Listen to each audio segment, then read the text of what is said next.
प्रायचित्त.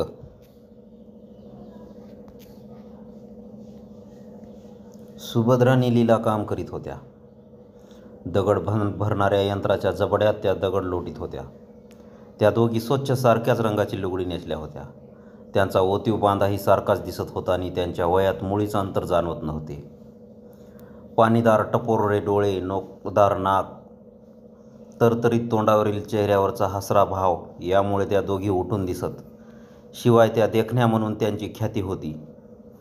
भर उन्हात त्या दगड वाहत होत्या. त्यांची हालचाल मोहक होती. दुपारच्या उन्हाने अन श्रमाने त्यांच्या चेहऱ्यावर घामाचे बुंद जमले होते. त्यांच्या भरदार ओरुजाला नाजूक हादरे बसत होते आणि त्यांच्या रसरशीत पोटऱ्या तटतटत होत्या.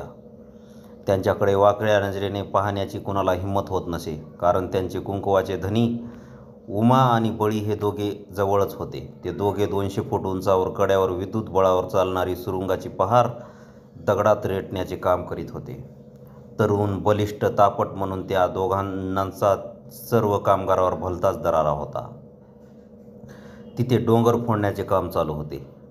ज्यांना मुंबईत काम मिळत नव्हते अशा माणसांनी तो युगानोयुगे एका जागी बसलेला डोंगर अर्धा कापला होता. अगदी मुंगीने मेरू ओढून न्यावा तसे आश्चर्य घडले होते. पार शेंडीपासून पायापर्यंत तो डोंगर तासून काढल्यामुळे 500 फूट उंचीचा सरळ कडा उभा होता. त्याच्या मस्तकावर मेखा मारून तळापर्यंत प्रचंड दोर सोडले होते आणि त्या दोरांना धरून अंतराळात माणसे काम करीत होती. तिथे श्रमशक्तीला महापूर आला होता. तिच्या आघातापुढे काळे पाषाण तडकत होते. दगड भरडणाऱ्यांची धडपड, पहारींचा तो खणखणाट, सुतकीचे घाव याने वातावरण हादरत होते. दगड घेऊन मोटारी पळत होत्या. धूळणी सुरुंगाच्या दारूची उग्र घाण याने वारा पेंगुळला होता आणि त्या दंगलीत माणसे शब्द भुईसपाट होऊन बळ गतिमान झाले होते. बळी आणि उमा यांच्याही हातातील पोलादी पहार लोण्यात तप्त सळी शिरावी तद्वत विद्युत बळाने दगडात मुरकंड देत होत्या आणि ते तरुण अंतराळात त्या पहारी पेलीत होते. ते दोघे सख्खे मेहुणे होते. सुभद्रा ही बळीची बहीण होती आणि उमाला दिली होती, तर उमाची बहीण लीला ही बळीला दिली होती. त्यांची साटेलोट या पद्धतीने लग्न झाली होती. अगदी एका तिथीला, एका मांडवात, एका बहुल्यावर एकाच भटाने त्या चौघावर तांदूळ टाकले होते आणि लग्न होताच ते दोघे आपल्या बायका घेऊन मुंबईला आले होते आणि आपल्या त्या कामावर रुजू झाले होते. तेव्हापासून ते अंतराळात त्या दौरावर लटकत दिवसभर सुरुंगाचा नेम घेत आणि संध्याकाळी सुरुंग पेटवणाऱ्या बत्तीवाल्याचे जादा कामही करीत. त्यामुळे त्यांना 3-3 रुपये जादा मिळत. शिवाय सुभद्रा व लीला याही आता कामाला लागल्या होत्या. त्या चौघात रोज 18 रुपये प्राप्ती होई. परंतु आपल्या नवऱ्याचे ते सुरुंग पेटवण्याचे काम त्या दोघींना मुळीच आवडत नव्हते. ते त्या दोरांना वर जाताच व त्या दोघींचा जीव कासावीस होई. जीवावरचे ते काम करून जेव्हा ते सुखरूप खाली येत तेव्हा कुठे त्या दोघींच्याही चेहऱ्यावर आनंद तळपे. मग त्या कोंडलेला श्वास सोडीत मग ती चौघे हसत घरी जात. परंतु ती भीती त्यांच्या मनात कायमची घर करून बसली होती. ती रोज त्या दोघींना भेडसावीत होती. जर तो सुरुंग लवकर पेटला तर त्या चौघांचे ठीक चालले होते. बायकांचे 3 आणि नवऱ्याचे 6 या हिशोबाने त्यांचे सुरेख बस्तान बसले होते. आता त्यांना खेड्यावरचा दुष्काळ जाणवत नव्हता. उलट महिन्याला 4 रुपये ते गावी पाठवीत होते व स्वतः खाऊन सुखी होते. कष्ट तर त्यांच्या अंगवळणीच पडले होते. त्यातच खान मालकांनी कामगारांसाठी उभारलेल्या झोपड्यातील एक झोपडी त्या चौघांना मिळाली होती. त्या एका झोपडीत त्यांच्या 2 चुली, दिवे, 2 तवे, कामापुरती भांडी असा संसार होता. झोपडीत मधोमध 2 लाकडी पेट्या लावून पलीकडे बळी, लीला ही दोघे राहत आणि अलीकडे उमानी सुभद्रा यांनी संसार मांडला होता. परंतु ती चौघे नात्याने एक होती. एकाला काटा टोचताच दुसऱ्याला कळ येत होती. परकेपणाची ही भावनाच तिथे उत्पन्न होत नव्हती. पलीकडे माझा भाऊ आहे ह्याची सुभद्रेला कल्पना होती, तर अलीकडे माझा भाऊ आहे असे लीला समजत होती. तीच समजूत बळीनी उमा यांची होती. त्या घरात त्यांनी कष्ट करून आनंद हर्ष याने ते झोपडे भरले होते. त्यांचा संसार सुखी होता. त्यांचे ते झोपडे त्या शेकडो झोपड्यांच्या मध्ये होते. अनेक लोकांनी तिथे गर्दी केली होती. अनेक जातींची, निरंगांची, गुणांची अशी माणसे तेथे राहत होती. कोणी दिवसभर मुंबईत भीक मागून येत, तर काही जुने कागद जमा करीत. तर काही मुंबई पोलिसांना हातभार केल्यामुळे झोपड्यात येऊन दिवसभर काम करीत नि रात्री दारू काढीत. डोंबारी, डवरी, कंजारी, वंजारी, फाशेपारधी, वडार अशा 18 पगड जातींचे तेथे एकत्रीकरण झाले होते. काम करू शकणारी खाणीत काम करीत, पंगू म्हातारी पोर ही भीक मागून जगत. तिथे दारूवाले राजाच्या दिमाखाने वावरत. ते उदार दारू पाजून महिन्याला शेकडो रुपये वसूल करीत. नि काम करून थकलेल्या प्रत्येक माणूस त्यांचे बांधील गिराईक असे. त्या वस्तीत एक आगळी दुनियाच वसली होती. ती सारी माणसे दिवसभर काम करीत नि रात्री कोण गातं, कोण देवाची भजने करीत, तर कोण दारू पिऊन ती वस्ती थरारून सोडीत. कधी हाणामाऱ्या करीत तर कधी एकमेकावर चाकू खोलून तुटून पडत. रडत कडत झगडत ती सारी माणसे त्या वस्तीत दिवस काढीत होती. परंतु उमा व बळी ह्यांचे नाव कोणीच काढीत नसत. उलट त्या सर्व वस्तीवर त्या दोघांचाच दरारा होता. कारण ते तरुण होते, त्यांच्या अंगी बळ होते. ते खूप कष्ट करीत, खूप मिळवीत आणि कोणावर कधीच अन्याय करीत नसत. परंतु अलीकडे ते दारू पित होते. रजा असेल त्या दिवशी घेता घेता आता ते रोजच घेऊ लागले होते. त्या वस्तीत सारेच दारू पित होते. दारू पिणे हे एक मोठेपणाचं लक्षण सारेच मानीत. कैक भट्टीवाले बाटल्या घेऊन त्यांच्या मागे लागत. दारूचे उत्पन्न अधिक असल्यामुळे ती चहाप्रमाणे मानली जात असे आणि आपल्या नवऱ्याचे ते वागणे, ते दारू पिणे त्या दोघींना आवडत नसे. त्यांचा दारूला विरोध होता, पण ते दारू वाईट म्हणून नव्हे, तर दारूपायी पैसे जातात म्हणून. सूर्य मावळतीला गेला. 6 वाजले आणि सुट्टी झाली.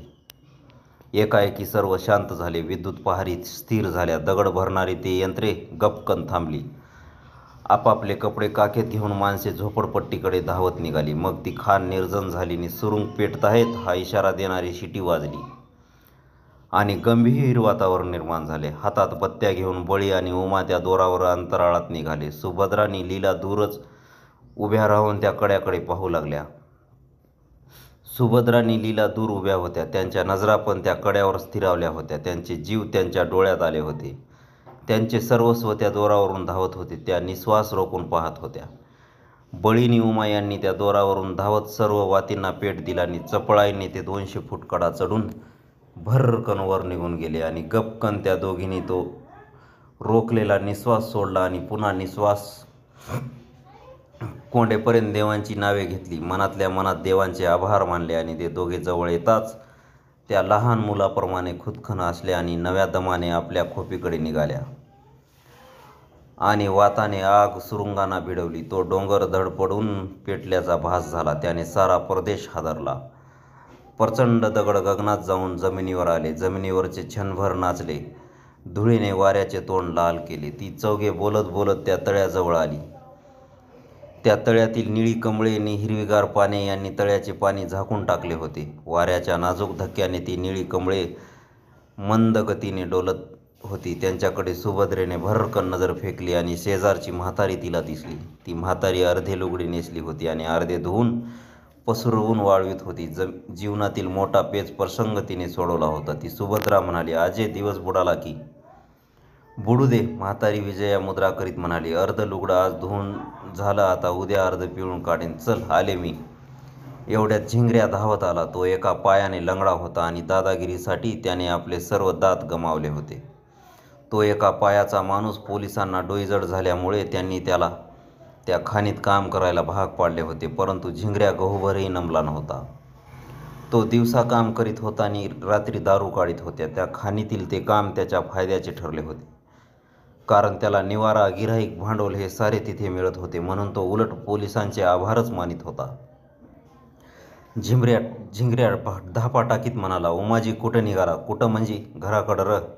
उमा उतरला आणि झिंगऱ्या लटकाच राग आणून म्हणाला, "ये काय हाय रा घरात? याडबीड लागलं की तुमासनी घर न काम, काम न घर. ये बाबा, जाऊ दे आमासनी आपल्या घराला."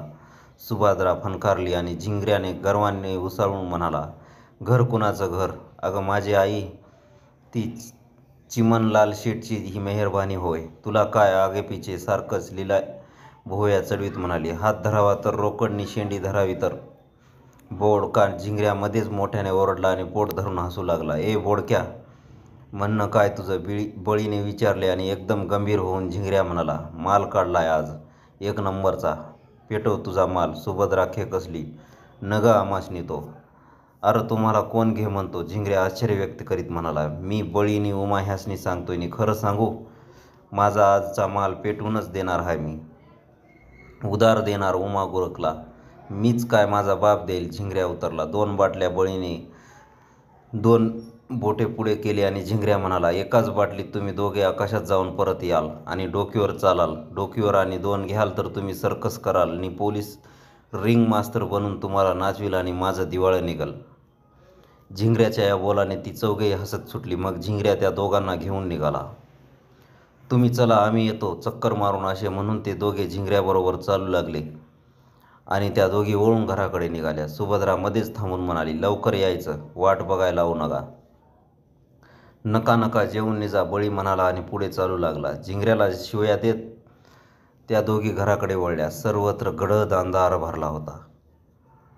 त्या अंधारात ती वस्ती मेंढराच्या खांडासारखी बसली होती. एखाद्या वेड्याने चिंध्या पांघराव्या तद्वत ती घरे कहाळीने दिसत होती, उदास वाटत होती. त्या वस्तीत मध्येच एखादी वाऱ्याची झुळूक शिरत होती आणि त्या वाऱ्याच्या धक्क्याने जुने पत्रे करकरत होते. त्यामुळे कुणीतरी संतापून दात खात आहे असा भास होत होता. अगदी थोड्याच अंतरावर समोरासमोर 2 टेकड्या उभ्या होत्या आणि त्या 2 टेकड्यांच्या 2 मस्तकावर प्रचंड असे 2 लाल रंगाचे दिवे छनोछनी पेटून विझत होते. त्या 2 दिव्यांच्या मधून विमानाचा मार्ग होता. टेकडीवर टक्कर घेऊ नये म्हणून ते दिवे विमानांना धोक्याचा इशारा देण्याचे काम अखंडपणे करीत होते. मध्येच एखादे विमान भिरभिरीत येऊन त्या खिंडीमधून झेप घेऊन उतरत होते. रोज कितीतरी विमाने त्या वस्तीवरून ये-जा करीत होती. त्या विमानातून जगातील कैक श्रेष्ठ माणसे मुंबईला जात होती. त्यात विद्वान, पंडित, शास्त्रज्ञ असत. भारतीयच नव्हे तर त्या जगाच्या संस्कृतीची ज्यांना तळमळ लागली असे थोरही आत्मे असत. कैक राजे महाराजे असत. कित्येक भारतरत्न, पद्मश्री असत, तर कोणी महाकवी, मोठे साहित्यिक, कादंबरीकारही असत. पण त्यापैकी एकालाही ती वस्ती दिसत नव्हती. दिल्लीच्या आसपास त्या जुन्या थडग्यातच भारतीय संस्कृती आहे असे समजणाऱ्यांना त्या वस्तीत माणूस राहतो एवढे सुद्धा जाणवत नव्हते. आधुनिक जग त्या वस्तीपासून फक्त 15 मैलावर थांबले होते, कारण त्या वस्तीजवळ एक मैलाचा दगड छाती काढून उभा होता आणि तो इंग्रजी भाषेत सांगत होता, "मुंबई 15 मैल." 12 वाजून गेले. सुभद्रा, लीला बसून कंटाळल्या. त्यांची कष्टाने थकलेली शरीरे पेंगुळून गेली. डोळ्यात झोपेचा दर्या जागा झाला. चरफडत त्यांनी दिवे मालवले. अंथरुणावर अंग टाकली. विश्रांतीसाठी हापापलेले शरीर निर्जीव होऊन घोरू लागले. रात्र अधिकच काळी होत होती. त्या सामसूम झालेल्या वस्तीत एकाएकी कोणतरी बरळीत होते. मध्येच एखादे पोर किंचाळत होते. घुशी दौडत होत्या. मांजरे भेसूर काढून एकमेकापुढे बसून ओरडत होती. तळ्यावर पाणी पिण्यासाठी आलेली कोल्ही जाताना हुकी हू अशी हुकी देत पळत होती आणि अशा थाटात ती रात्र पुढे सरकत होती. बळी आणि उमा एकमेकांचा आधार घेत कशीतरी दारात आले. मग त्यांनी स्वतःला सावरीत रांगत त्या खोलीत मुरखंड दिली. त्यांचे पाय जमिनीवर ठरत नव्हते. ते गरगरत फिरत होते. हळूच अंथरूण लागले तिथे ते आडवे झाले. आपण घरात आहोत एवढीच त्यांना जाणीव होती आणि आपल्या शेजारी कोण केव्हा येऊन निजले आहे हे सुभद्रा आणि लीला या दोघींना मुळीच ठाऊक नव्हते, कारण असेच ते रोज येतनी त्यांच्या शेजारी पडेत, तेव्हा आजही येणे काही नवीन नव्हते. थोडे क्षण आले नि गेले. झोपेत देहाला स्पर्श झाला आणि मग तरुण देहात एक विचित्र धग आली. भावना गतिमांद झाल्या. त्या बेशुद्ध स्थितीत बेबंद झाल्या. झोपेने नि श्रमाने भरलेल्या डोळ्यात धुंदी भरली आणि सर्व काही शांत झाले. निद्रेने हळूच त्यांच्यावर पांघरून घातले आणि त्यांचे हृदय शांत स्पंदन करू लागली. नाकातून ये जा करणारे निश्वास निर्भय ये जा करू लागले. घोरण्याचा दीर्घ नाद उमटू लागला. परंतु या अंधारात, त्या स्थितीत रेशमासारखी नाजूक नाती कापराप्रमाणे भरकन केव्हा पेटली हे कुणालाच उमजले नाही. ती रात्र संपत आली होती. सूर्योदय समीप येऊन ठेपला होता. सारी वस्ती जागी झाली होती.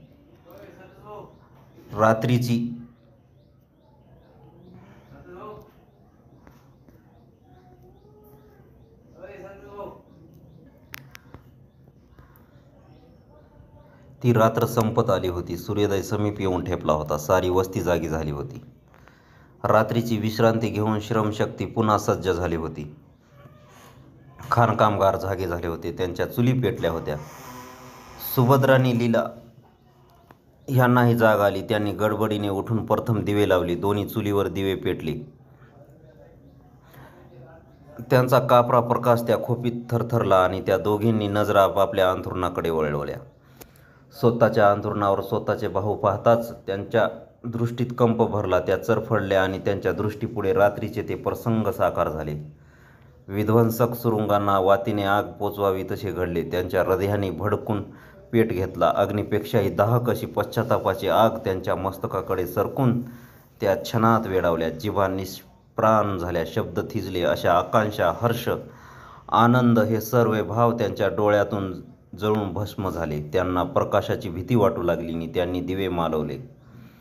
पुन्हा अंधार झाला. भयंकर अंधारातही ती हृदयाची आग शांत न होता परत वेगानेच उठली आणि पश्चातापाने त्यांना त्या तळ्याकडे भिरकावून दिले. नंतर उमा उठून नाहीसा झाला. मग बळीही घराबाहेर पडला. एकमेकांना क्षणभर न विसरणारी ती माणसे एकमेकांना कायमची अंतरली. कुणालाच कुणाचा पत्ता नव्हता. परंतु जगाचे चक्र आपल्या नियमाच्या चाकोरीतून फिरत होते. सूर्य मावळत होता. खाणीतील माणसे त्या सूर्याकडे पाहत काम करीत होते. तिथे बळी, उमा, सुभद्रा, लीला ही चौघे नव्हती. त्यांची कुणी चौकशीही केली नाही. सर्व काही पूर्वीप्रमाणे चालू होते. ती म्हातारी त्या तळ्यावर आली होती. तिने काल न धुतलेले आपले अर्धे लुगडे आज धुवून वाळत घातले होते आणि अर्धे नेसून ती सुभद्रा, लीला यांची वाट पाहत होती. थोड्याच वेळात खाणीतील सुट्टी झाली. कामगार आपापल्या घराकडे पळत सुटले. खाण रिकामी झाली आणि सुरुंग पेटल्याचा इशारा देणारी शिटी वाजली. हजारो माणसे ती सुरुंगाची मौज पाहण्यासाठी तळ्याकाठी थांबली आणि हातात बत्ती घेऊन बळी कड्याकडे निघाला. त्याच्याबरोबर उमा नव्हता. बळी एकटाच सुरुंग लावण्याचे वेळी अचानक आला होता. तोच झिंगऱ्या धावत आला आणि त्याला थांबवून म्हणाला, "अरे उमा, कुठं हाय आणि आज येणार का? माल नवा काढलाय." बळी काहीच बोलला नाही. त्याने पायाशी पडलेला एक नारळा एवढा दगड उचलून एकाच दणक्यात झिंगऱ्याला आडवा पाडला आणि दुसरा एक मोठा दगड उचलून तो त्याच्या डोकीत घातला. त्या दगडाखाली डोके चेचून टाकलेल्या सापाप्रमाणे वळवळत पडलेल्या झिंगऱ्याकडे मुळीच न पाहता बळी दोराने वर सरकला. बळीने झिंगऱ्याला ठार मारले हे लोकांनी पाहिले होते. ते त्यांचा विचार करीत होते. तोच बळीने सर्व सुरुंगांना बत्ती दिली आणि मग तो तिथेच शांत उभा राहिला. पुन्हा लोकांना धक्का बसला. शेकडो लोक एकदम ओरडले, "बळी पळ!" बळी मुळीच हलला नाही. तो जागीच उभा होता. त्या लहानशा वातीचे आगीचे कण दारूला भिडले आणि डोंगराला आग लागली. धडधड असे एकापाठ एक स्फोट होऊ लागले आणि मग बळीच्या पायाखालीच एक धडाका झाला आणि तो दगडाप्रमाणे आकाशात उडाला आणि पुन्हा दगडाप्रमाणे खाली आला. सुरुंग पेटून झाले. लोक पुढे धावले. तोच ती म्हातारी मोठ्याने ओरडली. त्या दंगलीत तिकडे कुणीच लक्ष दिले नाही. बळीनी, झिंगऱ्या यांच्या प्रेताजवळ लोकांनी गर्दी केली. अधिकाऱ्यांनी पोलिसांना फोन करून खबर दिली. एवढ्यात त्या म्हाताऱ्यांनी बोंब ठोकली. मग मात्र लोक तिकडे धावले आणि तळ्याकाठी गेले. तेव्हा त्यांना दुसरा प्रचंड धक्का बसला. ते डोळे फाडून तळ्यात पाहू लागले. सुभद्रा आणि लीला ह्यांची दोन प्रेते पाण्यावर तरंगत होती. निळ्या कमळाच्या फुलांनी प्रेमळ छाया धरली होती. त्यांनी हसरे डोळे निर्भळ आकाशाकडे रोखले होते. पूर्वी इतक्याच निर्भळ दिसत होत्या. त्यांना पाहताच शेकडो डोळ्यात सागर गदगदला. सारी माणसे तिथे आली. स्त्रिया, मुले रडू लागली. बळी, सुभद्रा, लीला व झिंगऱ्या यांच्या मरणाने त्या वस्तीवर दारुण दुःखाची छाया पसरली. सर्व लोक पोलिसांची वाट पाहू लागले आणि एका कोतड्याने खबर आणली की उमाचे मडे एका बिबीच्या झाडाला लटकत आहे. मग सर्वच लोक तिकडे धावत निघाले आणि पुढून पोलिसांची जीप धडधडत आली. पोलिसांनी तो सर्व प्रकार शांतपणे पाहिला. गंभीर मुद्रा करून पुष्कळ विचार केला. मग सर्वांनी जाऊन उमाचे प्रेत पाहिले. परंतु खरे काय याचा कोणालाही पत्ता लागला नाही. मानवाने पवित्र म्हणून जी नाती निर्माण केली, जी बंधने घातली, त्यांचा भंग होताच त्या 4 जीवांनी स्वतःच्या जीवनाचा घोर अंत करून घेतला होता. भारतीय संस्कृतीच्या रक्षणार्थ ते बलिदान होते. ते घोर असे प्रायश्चित्त होते. परंतु पोलीस मात्र आत्महत्या की खून या विचारात गिरक्या मारीत होते. शेवटी त्यांनी 3 आत्महत्या, 1 खून आणि 1 अपघाती अशी नोंद केली. त्याचवेळी एक मोठा विमान त्यांच्या डोकीवरून भरकन निघून गेले.